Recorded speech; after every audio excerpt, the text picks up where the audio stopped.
Hello friends, welcome to Selvi Sami recipes. இன்றைக்கி நாம் பாரம்பரியமான மிகவும் சுவையான திணை சர்க்கரை பொங்கல் எப்படி செய்கிறதுன்னு பார்க்க போகிறோம். அதுக்கு தேவையான பொருள் என்னன்னு பார்க்கலாம். முதல்ல திணை அரை கப் ஒரு பவுலில் எடுத்துக்கோங்க. அதில் தேவையான அளவு தண்ணி ஊற்றி 3-4 தடவை நல்லா வாஷ் பண்ணி எடுத்துக்கோங்க.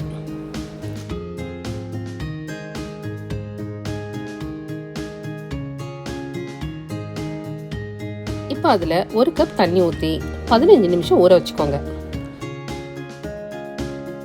ஒரு ஃப்ரைங் பேனில் 1 டீஸ்பூன் நெய் ஊற்றிக்கோங்க. அதில் கடலைப்பருப்பு 1 டேபிள் ஸ்பூன் போட்டு 2 நிமிஷம் ரோஸ்ட் பண்ணுங்கள்.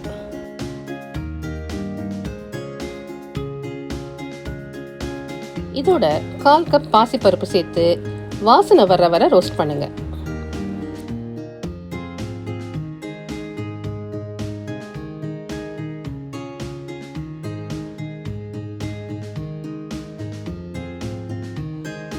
அடுத்து ஒரு ப்ரெஷர் குக்கரில் ரோஸ்ட் பண்ண பருப்புகளை போட்டுக்கோங்க.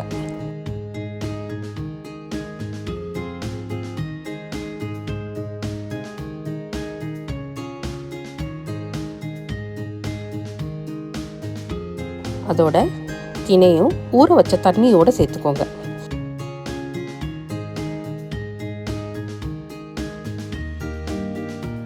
இதில் 1/4 கப் தண்ணி சேர்த்துக்கோங்க.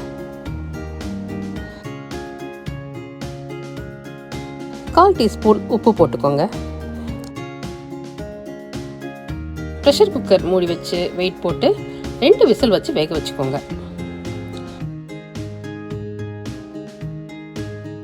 ஒரு ஃப்ரையிங் பேனில் 1 டீஸ்பூன் நெய் ஊற்றிக்கோங்க. முந்திரி பருப்பு ஒரு கையளவு போட்டு லேசாக வறுத்துக்கோங்க. முந்திரி பருப்பு கொஞ்சம் வறுபடவும் உலர் திராட்சை தேவையான அளவு சேர்த்து பொன்னிறமாக வர வறுத்து தனியாக எடுத்து வச்சுக்கோங்க.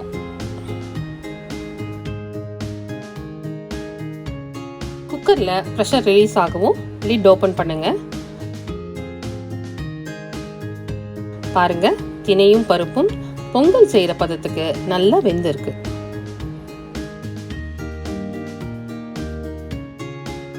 இப்போ ஒரு நான்ஸ்டிக் பேனில் வெல்லம் 3/4 கப் போட்டுக்கோங்க. இதோட நாட்டு சர்க்கரை 1/4 கப் சேர்த்துக்கோங்க. நாட்டு சர்க்கரை சேர்த்தா கையில் ஒட்டாத பதத்தில் பொங்கல் இருக்கும். இதில் 2 டேபிள் ஸ்பூன் தண்ணி ஊற்றிக்கோங்க.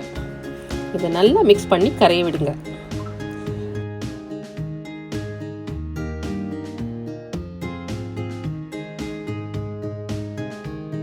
வெல்லம் நல்லா கரைஞ்சு பபிள்ஸ் வர ஆரம்பிக்கவும் வேக வச்ச திணையை சேர்த்து நல்லா மிக்ஸ் பண்ணுங்க.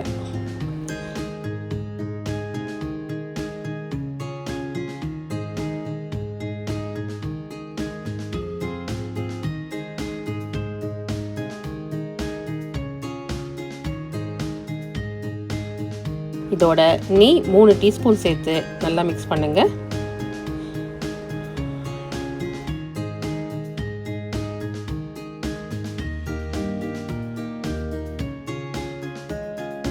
இதோட வறுத்த முந்திரி உலர் திராட்சை சேர்த்துக்கோங்க.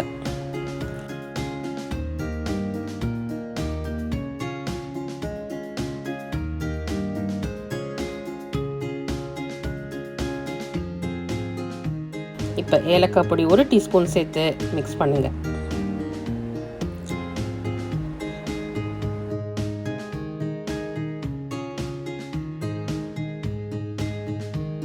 இப்போ ஸ்டவ் ஹை ஃப்ளேமில் வச்சு நெய் 4 டீஸ்பூன் சேர்த்து கிளறிட்டே இருங்க.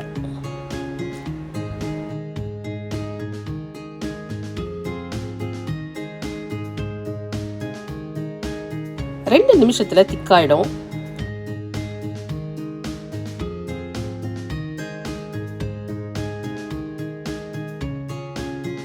திணை சர்க்கரை பொங்கல் சர்விங்க்கு ரெடி. திணை சர்க்கரை பொங்கல் அருமையான சுவையோட ரெடி ஆயிடுச்சு. ஆரோக்கியமான மிகவும் சத்துக்கள் நிறைந்த சிறுதானியம் திணை சர்க்கரை பொங்கல் வீட்டில் கண்டிப்பாக ட்ரை பண்ணி பாருங்க. இந்த வீடியோ உங்களுக்கு பிடிச்சிருக்கும்னு நினைக்கிறேன். செல்வி செமி ரெசிபீஸுக்கு சப்ஸ்கிரைப் பண்ணாதவங்க சப்ஸ்கிரைப் பண்ணுங்க. அப்டேட்ஸ் தெரிஞ்சுக்க மறக்காம பெல் ஐக்கன் ப்ரெஸ் பண்ணுங்க. தேங்க்யூ. ருசியாக சமைக்கலாம், வாழ்க்கையை ரசிக்கலாம்.